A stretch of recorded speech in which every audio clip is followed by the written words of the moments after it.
Hi guys, this is Claire back from Restore Fitness Therapies to tell you a little bit more about energy transfer in your running and how this rotational movement, this sort of throwing our shoulders into it that we talked about in the last video, is slowing you down.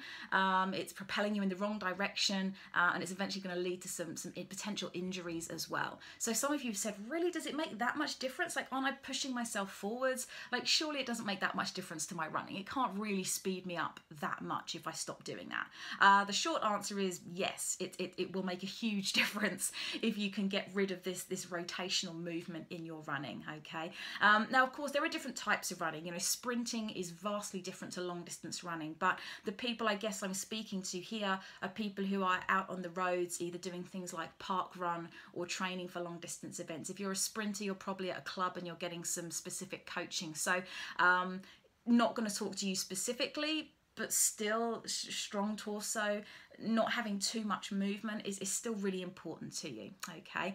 So this energy transfer, we were saying when you are running, the only direction you want to be going is forwards, okay? Any energy that is pushing you backwards or is taking you off to the side is wasted energy, okay? If you had that energy going forwards, that is going to make you go faster and it's going to improve your times.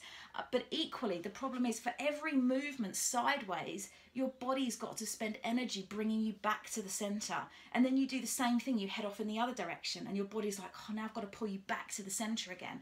Again, if you're someone that tends to lean when you run, to try and get a little bit further forward because you're getting tight in the chest and you kind of start leaning, again, you're off center. Your body's thinking, right, I've got to get you back upright again. So all the energy you're spending going sideways, not only is that energy you could be putting into going forwards, your body's got to spend additional energy counteracting that and pulling you back into position again, okay? So we need that strong, steady torso, in spending that little bit of energy, engaging your core muscles and keeping you upright is going to save you a load of energy in the long run. So when you're running now at this point, it's much less movement, really. Your body's moving less, but it's conserving energy and propelling you in the right direction. So not only should you see your times actually improve, you know, small amounts at the beginning, but the more you activate that core, the more you're going to see this difference. But it's also going to help you kind of get less injured as well. Now, this affects people in different ways, and I'm not a clinical Pilates instructor, so I'm not going to sort of profess to know that and go into big details, but what I do know is that if people are running with imbalances, either because they're shifting side to side or they're rolling here, they're putting unnecessary pressure on particular joints in their body. Now the spine, to start with, if you're someone that runs kind of side to side, and I'm exaggerating, but I think you'll have seen this yourself out on runs, you'll maybe notice that you do it yourself.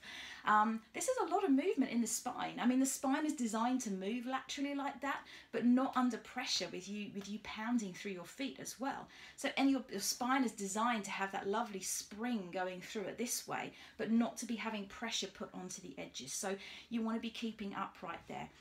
As well, if you're someone that is kind of lolling from side to side like this, you're putting excessive weight through the joints as you run, rather than landing nice and softly and quite evenly on a steady pelvis. So eventually you get things like referred pain. Some people starts in the hips, goes down to the knees, goes down to the ankles.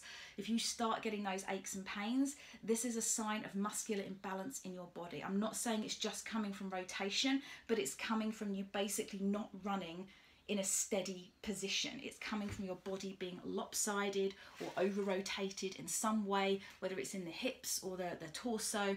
But all of this stuff, when runners come to me with these aches and pains and I watch them run, it's imbalance in the body, okay? So it comes back to our previous sort of initial conversation, which is that you need to have a strong, steady torso. Arms are moving, legs are moving. That's where your energy is coming forward from, to push you forward.